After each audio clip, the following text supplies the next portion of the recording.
Police प्रशासन अकेले की जिम्मेदारी नहीं है, हमको पुलिस को भी देखना होगा, उनको भी हमें लिटरेट करना होगा। हर व्यक्ति पे वही धाराएं लगा देते हैं, नालसा सालसा डालसा, जिसमें डिस्ट्रिक्ट लेवल तक, तालुका लेवल तक हम मीडिएटर्स बना रहे हैं। महंगाई तो बहुत है और जिस तरह से इन्फ्लेशन बढ़ रहा है। नमस्कार, मैं विक्रम और आप देख रहे हैं हिंद वॉइस। हमारे साथ मौजूद हैं एडवोकेट संगीता जोशी जी, जो कि सुप्रीम कोर्ट में एडवोकेट हैं और काफ़ी अच्छे यहाँ पर प्रैक्टिस करते हैं। काफ़ी बड़े केसेस में इन्होंने काम किया है। जानेंगे कि पिछले 10 सालों में देश में महिलाओं के लिए क्या कुछ हुआ है, क्योंकि चुनावी माहौल है और ऐसे में पढ़े लिखे लोगों का जो विचार है वो जनता के पास जाना चाहिए, क्योंकि एडवोकेट्स हैं और एक लंबा अनुभव भी है। तो जानेंगे क्या महिलाओं के प्रति अपराध कम हुआ है, महिलाएं मुख्य धारा से जुड़ी हैं या नहीं जुड़ी हैं। बहुत बहुत स्वागत है मैम आपका। नमस्कार मैम, मैं जानना चाहता हूँ, आप दिल्ली में रहते हैं जी, पूरे देश को देखती हैं, पिछले 10 सालों में महिलाओं की स्थिति में कितना सुधार हुआ है?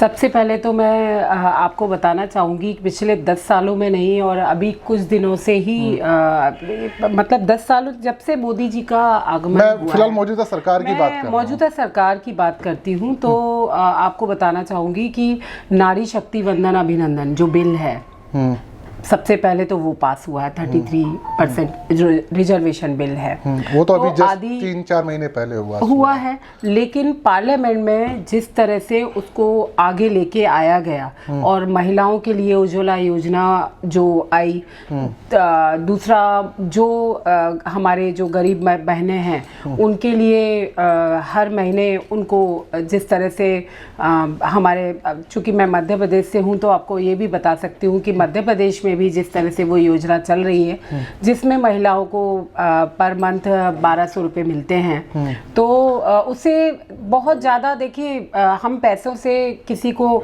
राहत नहीं दे सकते, लेकिन बहुत सारा एक स्वावलंबन उन महिलाओं के बीच में। ये बिल हो गया, योजनाएं हो गई, लेकिन बात करेंगे रोजगार की। हाँ, तो रोजगार महिलाओं के पास कितना पहुंचा है? क्योंकि आज भी अगर एक सर्वे की रिपोर्ट माने तो 80% कम से कम जो ग्रेजुएट लोग हैं वो बेरोजगार हैं, और वो भी मौजूदा पिछले 3 साल में जिन्होंने ग्रेजुएशन की है। जी, आपको मैं बताना चाहूंगी, वही नहीं, हमारे सुप्रीम कोर्ट में, न्यायालय में भी इसको देखा जा सकता है। डेजिग्नेटेड सीनियर एडवोकेट पहले नहीं हुआ करते थे, जिस तरह से अभी 11 महिलाओं को designated senior advocate supreme court ने बनाया, तो उसके लिए DY चंद्रचूड़ सर का, और हम कहीं ना कहीं जो मुख्य धारा से महिलाएं जुड़ रही हैं, आप आगे आने वाले समय में राज्यसभा में भी आप महिलाओं को देखेंगे, एक अच्छे मार्जिन में देखेंगे, और संसद में भी। बिल की बात कर रही हैं जिनको अभी लागू होने में, अप्लाई होने में सालों लगेंगे। मौजूदा स्थिति अगर मैं ग्राउंड की बात करूं, आपने अजवल योजना का नाम लिया, ग्राउंड की हम बात करें तो ग्राउंड में आपको बता सकते हैं, जिस तरह से मैं अपने ऊपर से ही उदाहरण दे सकती हूँ कि आर्बिट्रेशन में अभी तक रिटायर्ड जजेस को और ऑलमोस्ट मेल कैंडिडेट हुआ करते थे, ऑनरेबल जितने भी थे, वहां पर भी आर्बिट्रेशन में महिलाओं को लिया गया है। चूंकि मैं मेरा स्पेशलाइजेशन सरकार का रोल है कि जुडिशरी का रोल है। जुडिशरी, सरकार, माहौल जिस तरह का आप क्रिएट करेंगे समाज में, जिस तरह से महिलाओं की बात को रखा जा रहा है, सुना जा रहा है, कहा जा रहा है, तो वो जो चीज है उसके कारण जुडिशरी पे भी ये चीज।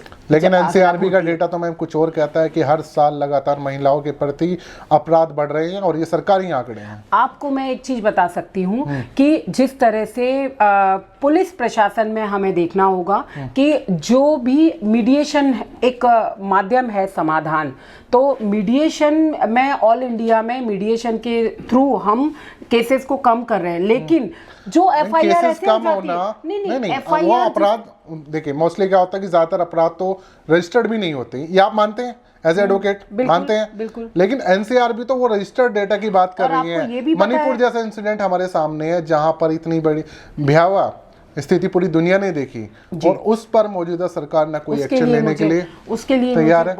मुझे बहुत दुख हुआ है। उसके लिए पूरे देश की, मैं देश की नहीं इंटरनेशनल मैं आपको बोल सकती हूँ कि ये बहुत ही निंदनीय तो फेलियर था और सरकार का या शर्मनाक नहीं? था। और इसमें कहीं ना नहीं, आप कहीं मानती हैं, आप सारी चीजों सपोर्ट कर रहे हैं। सिटीजन मॉनिटरिंग शिप हमें लानी होगी, जिस तरह से यूके, ब्रिटिश, लंदन में भी है। सिटीजन मॉनिटरिंग एक एसोसिएशन हमें बनाना होगा, बुद्धिजीवियों को उसमें आगे आना होगा, हमारे एडवोकेट, प्रोफेसर, जो समाज के लेकिन जो पॉलिसी मेकर हैं उनके जो वादे किए गए थे वो वादे तो कहीं ना कहीं फिर काम नहीं आ रहे ना। अगर महिलाओं की स्थिति ग्राउंड पर ये हालत है तो फिर दूसरी महिलाओं में जो डर बैठ गया है। बहुत सारे मणिपुर के लोग आए हैं हमारे पास न्यूज़ करने के लिए, और आज मणिपुर में वोटिंग था, आज पहले चरण का मैं आपसे बात कर रहा हूँ। आप भी आज भी वॉयलेंस वहाँ पर देखने को मिला हमें। देखिए, मैंने आपको फिर कहा, समाज में जिस तरह से हम मुख्य धारा से सभी लोगों को जुड़ना होगा। पुलिस प्रशासन अकेले की जिम्मेदारी नहीं है, हमको पुलिस को भी देखना होगा, उनको भी हमें लिटरेट करना होगा। हर व्यक्ति पे वही धाराएं लगा देते हैं, जो जहां काम करने की आवश्यकता है वहां काम नहीं हो रहा है। प्रशासन है वो तो सरकार के हाथ में है ना, कंट्रोल में। पूरे कंट्रोलिंग नहीं होती है। देखिए, उनको हमें ट्रेनिंग भी प्रोवाइड करानी होगी, इवन लीगल की ओर से ट्रेनिंग प्रोवाइड करानी चाहिए। जिस तरह से हम लोग हाईकोर्ट, क्या कमी मानते हैं पुलिस प्रशासन में कि ये कमी है? पुलिस प्रशासन में एफआईआर होने से पहले मीडिएशन होना कंपलसरी होना चाहिए, ताकि जिसमें पुलिस का भी रोल ये रहेगा कि वो अपने मन से कोई भी धाराएं नहीं लगाएंगे। जहां काम करना चाहिए वहां काम करना चाहिए, जहां नहीं लेकिन जो नया कानून आ रहा है उसमें तो सारा एलआईओ पे डिपेंड रहेगा। वो जो चाहे लिख सकता है, वो जो चाहे कहेगा वो होगा। आपको किसी भी धारा लगा के जेल में पुलिस बैठा सकती है। ये जो आप बता रहे हैं उसी के लिए मैं मीडिएशन को लगा रही हूँ। मीडिएशन में क्या होता है, दोनों पार्टियों को आए बिना, आपको पता ही नहीं है, आप दिल्ली में बैठे हुए हो, आपके खिलाफ किसी ने 323 कर दिया, आपको पता ही नहीं है। तो इस पर काम होना चाहिए था ना, 10 साल में। 10 साल में काम होना चाहिए था ना। इस पे जुडिशरी भी अपना काम कर रही है। बहुत, देखिए यूके सरकार ने बहुत सारे लॉ बनाए हैं, एक मेडिटेशन का भी बना देते। आपको बताती हूँ, जो हमारा जिसको बोल सकते हैं district legal service committee, state legal service committee और national legal service committee, NALSA, SALSA, DALSA, जिसमें डिस्ट्रिक्ट लेवल तक, तालुका लेवल तक हम मीडिएटर्स बना रहे हैं। एमसीपीसी मीडिएशन नेशनल लेवल पर इसके कितने चांसेस है जाने के इस पूरे मीडिया के? मैं आपको बताती हूँ, नेशनल लेवल पे हम लोगों को सुप्रीम कोर्ट में प्रोजेक्ट कमेटी का हमें यहाँ मीडिएटर बना दिया गया है, और हम अपने स्तर से 1200 केस तो हम लोग अभी में मतलब डिसॉल्व कर चुके हैं। हर महीने इसमें मीडिएशन, यानी आप काम कर रहे हैं, हम लोग इस पे काम कर रहे हैं, और ये होना चाहिए, जरूरी है।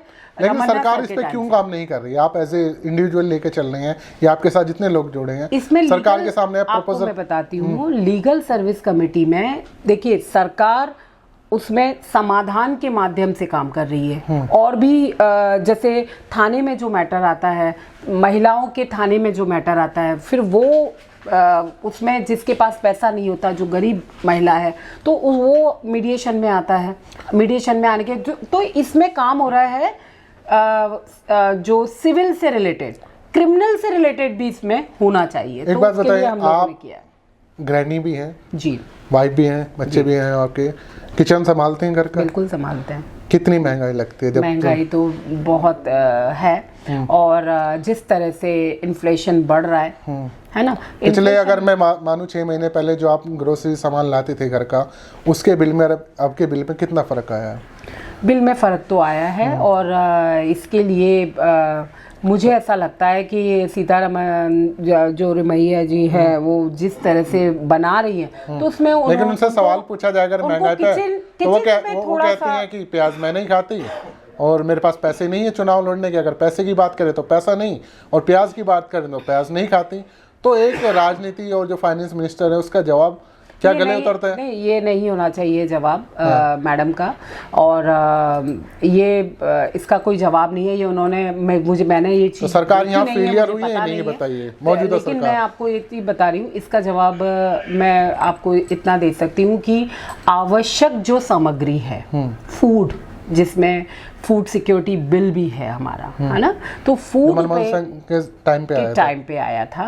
और तो इस तरह से फूड को इससे थोड़ा सा, और जो लंगर वगैरह लगते हैं, भंडारे होते हैं जिसमें लोगों को फूड खिलाते हैं, लेकिन डेली इन सब आम आदमी चीज़ों तो पे नहीं खा GST सकता वगैरह ना। ये सब चीजें नहीं लेकिन लगाना बिस्किट चाहिए। पर 18% जीएसटी, बताइए बच्चे बिस्किट नहीं खाएंगे? इतना सरकार ने जो जीएसटी पे जो टैक्स लगाया वो क्या गलत? बताइए जीएसटी, बताइए जो जीएसटी लगा है, जो किताबों पर, एजुकेशन पर, उन सब पे जीएसटी इतना लगा है, वो गलत नहीं है? हाँ, जीएसटी के मामले में मैं आपको बताना चाहूँगी, इन लोगों को जीएसटी पे एक बार मंथन कर लेना चाहिए। और जिसमें आवश्यक जो सामग्री है, हमारी शिक्षा का बिल, शिक्षा और स्वास्थ्य और भोजन सामग्री, फूड, इसके लिए हमें एक बार विचार करना होगा। और हमारे थिंक टैंक जो लोग हैं उनको बात करने के लिए। आवश्यक वस्तु एक्ट जो था उसे तो मोदी जी ने खत्म कर दिया है, फिर कैसे ये चीजें लागू होंगी आम आदमी के लिए? ऐसा नहीं है कि खत्म कर दिया, कोई भी चीज खत्म नहीं होती है। ये बात हम एक बीज जो होता है ना, एक वृक्ष से भी पूछ सकते हैं कि एक वृक्ष लगने के बाद में वो बीज खत्म कभी नहीं होता। तो अभी ये है कि इसमें अमेंडमेंट आएंगे और अमेंडमेंट आने चाहिए। और फिलहाल तो चुनाव चल रहे हैं, अगर सरकार बदल गई तो फिर? हाँ, सरकार अगर नहीं, मुझे लगता है कि सरकार लेकिन महंगाई पे आपने कहा फेल है, जीएसटी पे फेल है, नहीं, मैंने फेल नहीं बोला है, मैंने कहा अमेंडमेंट की आवश्यकता है। देखिए, लेकिन आवश्यकता तो तभी पड़ रही है ना, तब उसमें जरूरी चीजें नहीं हो पाई। तो एक बात, मिडिल पर्सन को परेशानी हो रही है अभी। आपको तो हमारा जो गरीब जो है उनको 95% फ्री में मिल रहा है, उनको तो फ्री में मिल रहा है। लेकिन क्या सिर्फ राशन फ्री? मुफ्त राशन, मुफ्त शिक्षा, मुफ्त वेजेस, मजदूरी के लिए कार्ड बन गए हैं, मुफ्त स्वास्थ्य 5 लाख रुपए तक। लेकिन मैम वो उसकी रिपोर्ट देके गुजरात और कई स्टेट ने उसे लेने से मना कर दिया है। जो आयुष्मान कार्ड की आप जिसकी बात कर, हाँ, उसको कई सारे स्टेट्स ने मना कर दिया क्योंकि उसका बिल ही पे नहीं हो रहा सरकार की तरफ से। आपको मैं बताऊं, वो मना नहीं कर सकते हैं। अगर वो कहीं मना करते हैं तो आप मुझसे भी कांटेक्ट कर सकते हैं, किसी भी लॉयर से कांटेक्ट कर सकते हैं, और जिस तरह से वो मना करते हैं तो उनको नोटिस भी जाएगा। तो लेकिन आम आदमी इलाज कराए कि नोटिस लेने जाए, सवाल ये है ना। देखिए, आम आदमी अब तो प्राइवेट हॉस्पिटल में भी वो इलाज करा सकते हैं, वो कार्ड तो प्राइवेट हॉस्पिटल में भी चलेगा आयुष्मान। अभी भी आप किसी भी प्राइवेट हॉस्पिटल में जाएं, वो सबसे पहले मना करेंगे, तो आप पहले कोर्ट जाएंगे कि अस्पताल जाएंगे? इसमें भी आपको पता है कितना आयुष्मान के घोटाले हुए, कितना आयुष्मान में फर्जी बिलिंग हुई। तो उसके लिए फर्जी बिलिंग जो हुई उसको भी देखना जरूरी है ना। तो थोड़ी तो लगाम लगानी पड़ेगी ना। एकदम से आप फ्रीक्वेंटली किसी को एकदम खजाना नहीं खोल सकते ना। पर यह है कि वो 1-2 जो केसेस आप बता रहे हैं वो पर्टिकुलर किसी हॉस्पिटल के रिगार्डिंग है। गवर्नमेंट हॉस्पिटल में वो जाके अपना इलाज करा सकते हैं और प्राइवेट हॉस्पिटल में भी जा सकते हैं, जो 100 बेड वाले हॉस्पिटल होते हैं उनकी मैं बात कर रही हूँ। बहुत शुक्रिया जी। स्वास्थ्य का काम बहुत अच्छा मैं देख भी रही हूँ और कई लोगों को हम लोग रिकमेंड भी करते हैं। बहुत शुक्रिया संगीता जोशी जी, आपसे जल्द ही किसी और एपिसोड में मुलाकात करेंगे। फिलहाल इस बारे में आप लोगों को जो कहना नीचे कमेंट कीजिएगा, वीडियो को ज़्यादा से ज़्यादा शेयर कीजिएगा।